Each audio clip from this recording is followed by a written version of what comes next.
Okay, guys, I'm making this video to help you guys with assembly work for future reference, and of course, just to show you guys how assembly works and how the functions and all the other little things. So, to get started, right, to make a new assembly, just like you make a new part, make new, but instead of part, we're gonna hit assembly, right? And you say, okay.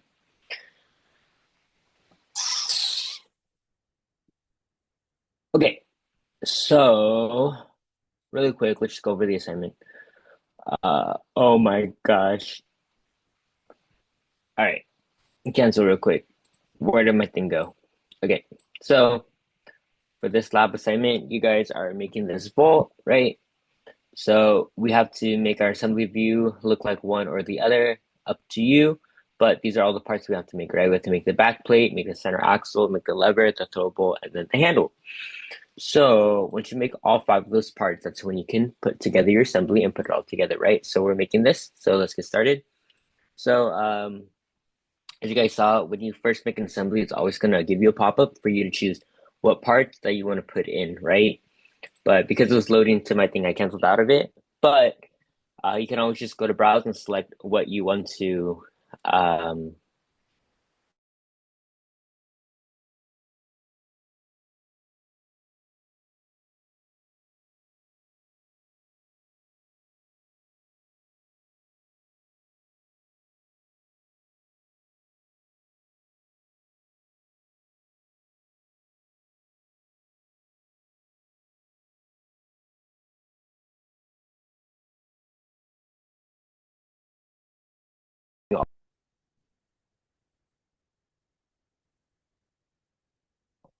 oh, my video is not frozen. All right.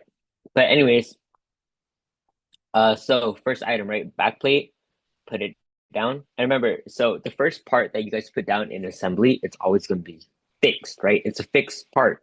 So similarly to how I always tell you guys, whenever you start a new sketch, start a drawing, you need to start your first drawing at your origin point. And this is to lock in our drawings, right? Because if we draw it in open space, even once we fully define everything, we can still move the entire drawing around the screen, right, around the board until we lock at least one point to our origin.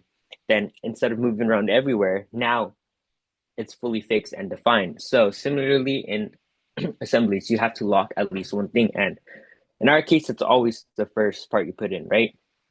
So now I'm going to put everything in the general region that I know I'm going to need it to make it clear for me and make it more organized for myself, right? So I'm put everything in the general space that it should be. I'll put this on this side, why not? Okay, we look at our assignment again. You guys can tell just by looking at the assignment, right? We need 4 handlebars, we need 2 levers, and we need 2 throw bolts, right?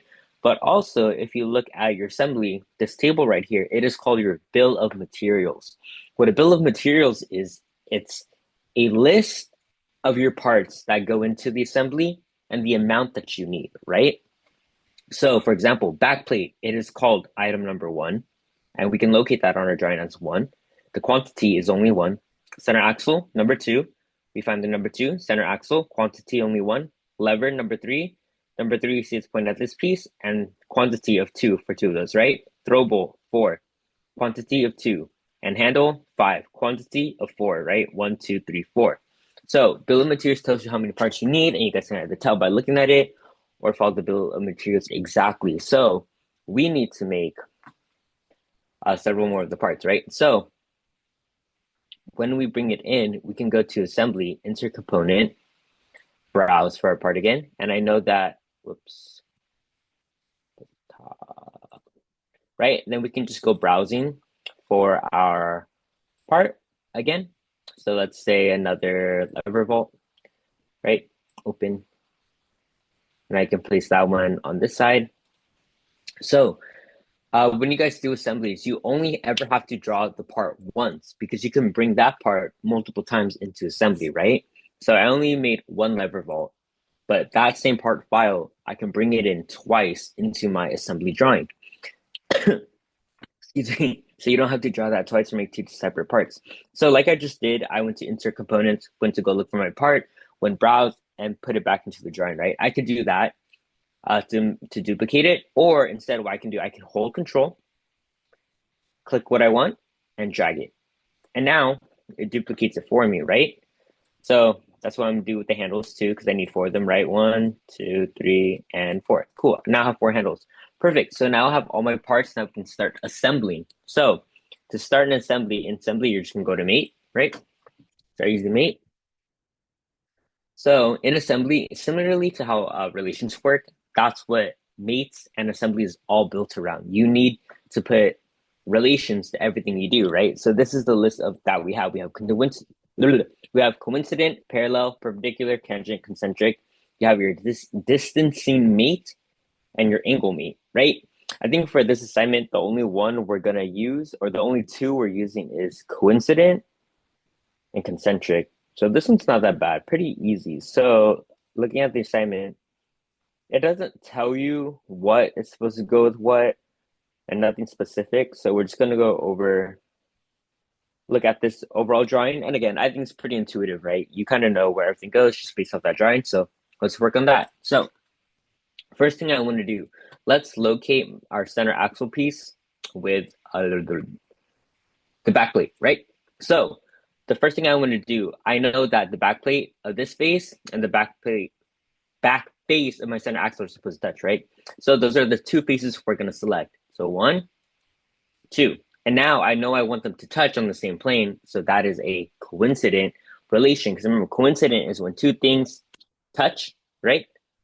In the drawing terms, it is when the point is on the line, point touches point. In this case, for assemblies, coincident is when a face and another face touch, right? So the two faces I selected were the inside palms of my hands, so those touch. If I selected the back faces, those would touch as well, right? So there are also cases where the part goes the wrong way, or this is not the way that I want to put it in, right? So let's say it's touching my the way we're touching right now is palm to palm, right? But let's say I want to touch the back of my hand to my palm, right? Then what I can do is I can hit the reverse flip mate alignment, both in this little bar or on the side right here. I can hit flip mate alignment. And now you guys see the difference, how to palm, but the center axle, it turned. And now it's back to palm, right? So you can control that if it's the wrong way. But of course, we know we want it this way, so we'll leave it like that. Okay, second mate, we want to align this through the back hole, right? Because we know that's supposed to go together. This pin goes in there. So what's going to happen? Those two are going to align. So we're going to use a concentric mate to put two circular features together, right? Because again, what does concentric means? It means two circles share the same center point. So I'm going to hit those two faces. And the reason why I don't hit the edge of the circle, which you can in this case, like let's say undo that. Let's say I want to hit this line and that line, right? You can do that. It's just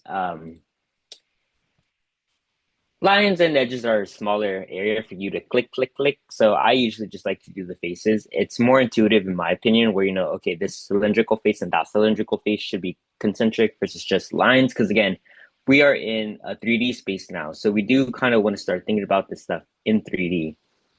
So anyways, that's mated, right? Is it mated? Hold up. Okay. Let's redo that. Exit. So let's go over my mates. What exists right now? Coincident exists, and that's about it. I think I undid my coincident. Ding, ding, ding, ding. No, I didn't. Okay, that's fine. Oh, I messed up my coincident. Actually, delete that. That's not supposed to be coincident. Oops, undo. Okay, restart. Forget everything I said. Let's see. I think I still did the wrong face. So first off, we know this and this are concentric. Perfect, cool. And I think I said the back face of the axle. I think it's this face. That is a coincident, right? Check mark, because if we look at the whole size, it only matches that. And if we put this size in, it will go too far and wouldn't make sense, right? So coincident to me. So it's this back panel face. And then let me hide this for you guys. It's going to be coincident to this face, right? Cool. Gucci coochie, right? So next thing I want to do, let's set up our, what do you call these? Our throw bolts. Let's do that next. So we're gonna mate, and again, it's a cylindrical face. So I can just select this face and that cylindrical face, and now they're concentric. Perfect, check mark. Cool, because now you see how it lines up perfectly because those two circular faces are concentric, and now same thing for this one and this one, right? And again, this is concentric.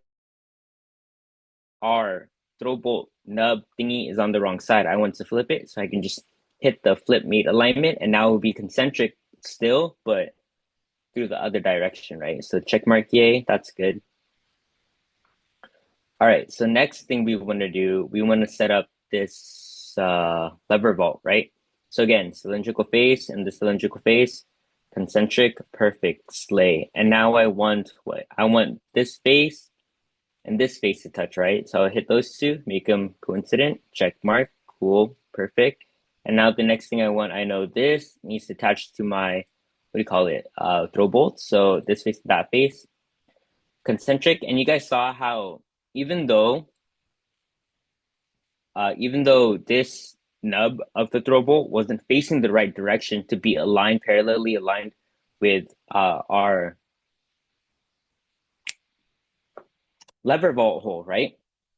Because the lever vault is already defined and fixed to say that it has to be coincident to this face, it already knows it needs to be parallel, so cannot break that mate. And if you select or create a new mate, the new mate will always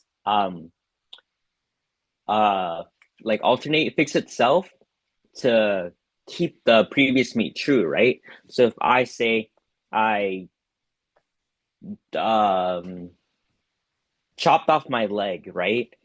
And then I buy pair of socks, right? Wait, no, that's a bad example. Let me think. Uh,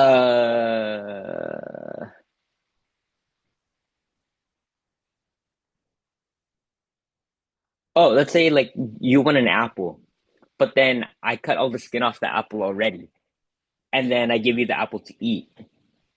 You're gonna eat that apple that has no skin because I already took the skin off, right?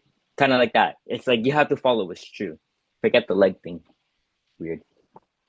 Okay, so now the second thing I want to I want to connect this one, right? So now it's very important. Now you start thinking about orientation, right?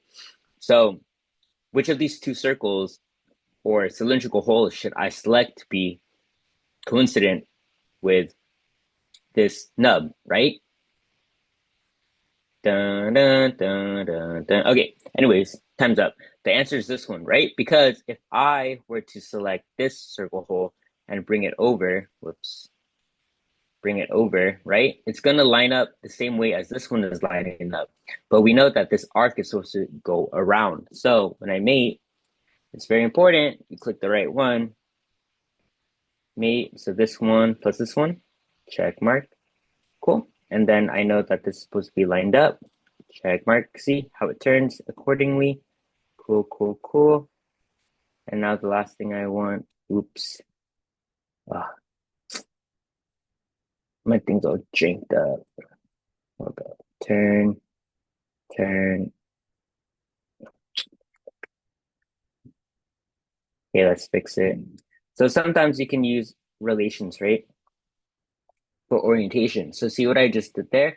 Earlier, my bar was in this area and it was stuck. The way it was moving around, the way it rotated, it couldn't make its way back there. So I will use a relation to say that this back pin face and that face are coincident. So it automatically pulls it back for me. And I can say check mark to that.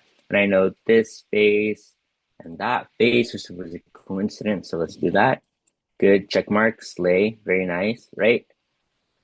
So now let's put all our handlebars in. So again, we know all these are just cylindrical faces, so you can just say concentric to everything. And again, the handle's on the wrong side, right? I want it to go the other way, so I'll hit flip mate. So now the handle's on this side.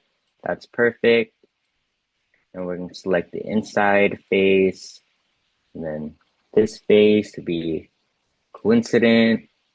And then we're going to go to this circle and that one, and then flip it again, and then pull it out, and then put it click that face, and then click that face. Perfect. And then click that circular face and that one, check mark, and then go here, and then click that face, check mark, slur.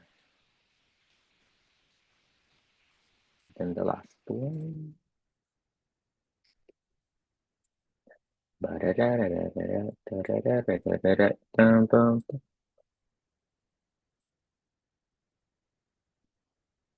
Okay, that's everything, right? Check mark. Cool. Perfect. So remember, we can watch this move in animation, but remember the mate that I put coincident here. We want to delete that one. Was it this one, right? Delete that one. Yes. So now that we can actually watch it move, and this is how it should interact, right? That's how you know your mate is good. So, like I said, assembly, it's really good as the way to check our parts to make sure they function all correctly, that they work together correctly, right? Because we made all 5 of these pieces in different part files at different times, and we're just following the drawings, right? But this is really important as a designer. When you're making your part, you have to think about how it's gonna interact with one another and how it's gonna work, right? So this is a way for us to check. So the vault lock, it should work this way, and it does. So that means that the parts we made were good, and assembly actually works perfectly. Yay! How far apart is this? This is measure 3 inches. So if you guys want to take it even a step further, for this assignment, we're only using simple mates, right? That's probably all you really need for a while, but standard mates. But we can go to advanced mates. Ooh, advanced. Right? And now we're going to use this function, which is a distance limiting function. So we're going to select this face and that face and set the limit. So what is the minimum distance of those 2 faces that we want apart? It's 0, right? Which would make it perfectly together. So in the bottom column is where we set the smallest distance, and in the top column, all it is just for us to check how things look, right? We can set the distance, see how it looks, then accept it and set it or not. So this is our,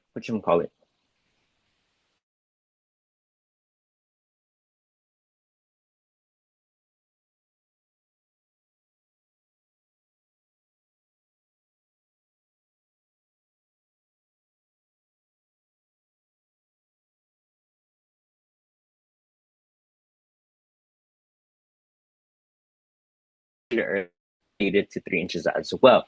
So I can say check mark to that, right?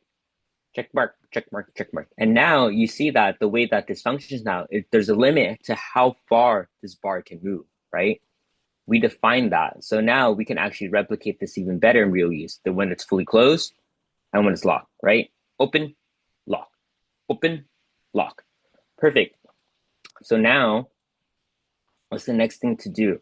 In the assignment, the next thing you have to do is make a exploded view that includes flow lines. So let's work on that.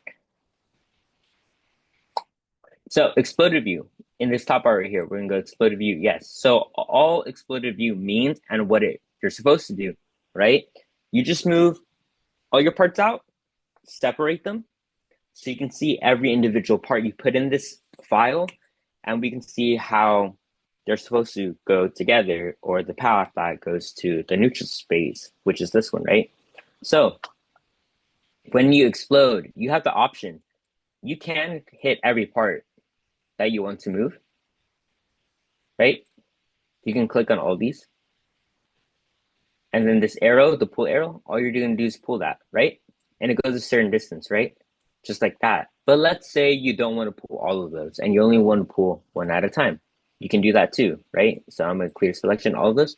So let's say I want to only pull my center axle first, right? That's fine. You do that, pull it out, right? And then you can hit done. Now the next step, 1, 2, 3, 4. Let's move our handles out too, right? Pull, and let's go farther out than our center axle because that would make more sense.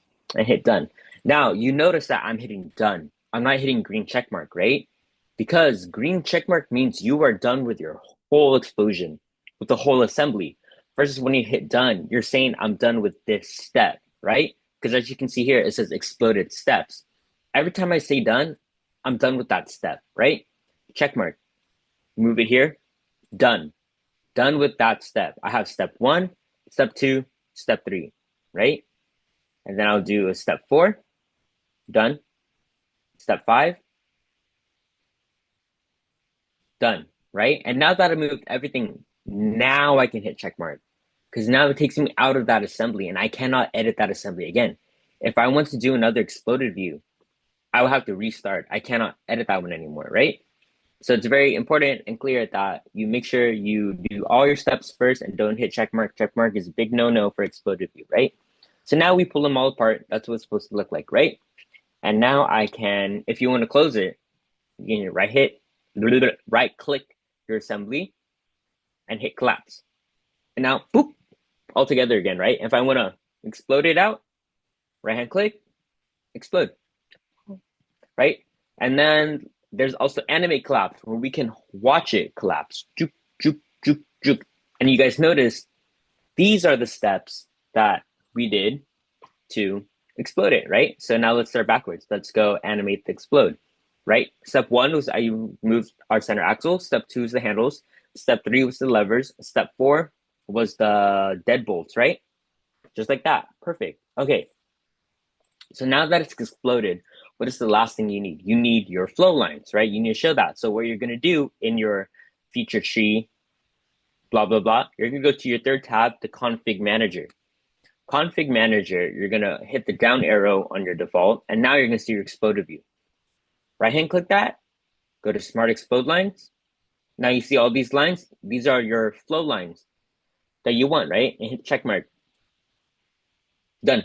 Got your flow lines, right? So remember, for isometric view, you're going to submit ISO view of flow lines, and you're going to submit an ISO view of fully assembled, just like this, right? Up to you if you want to put it this way, out that way. I don't care, just as long as it's fully assembled. Honestly, maybe, yeah, send this one and this one, right? Out view and like open and close, just to show that your assembly functions well like it's supposed to do, right? Last couple things I want to mention. So let's say, I know a lot of you guys have been making mistakes of accidentally drawing your parts, starting them from the wrong face, right? For example, the back plate, right? One thing to note that's super important, when you pull your parts into an assembly and paste them in, they are always pasted as isometric views, right? So this is where it's really important why I've been drilling it. You need to be conscious about where you're going to start your drawings to have the correct ISO view. It's because when it comes to assemblies and drawings, just like this, right? It makes it a lot harder for you. If you know that this is the general orientation your part should be in for your assembly or just the part in general, it helps you a lot in ISO view, right? So when you draw your back plate, it's important that this face is your front face for ISO, right? But let's say you made this your top face, right?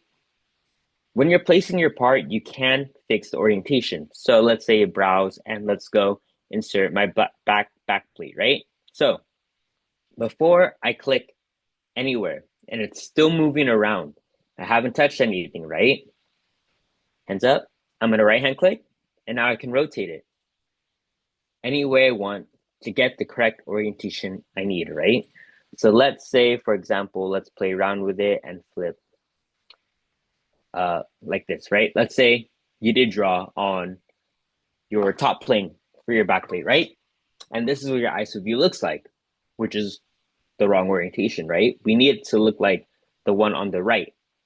So before you put it, you're gonna hit right view, and now you can just rotate it to the correct orientation you need, right? But just once I get it here.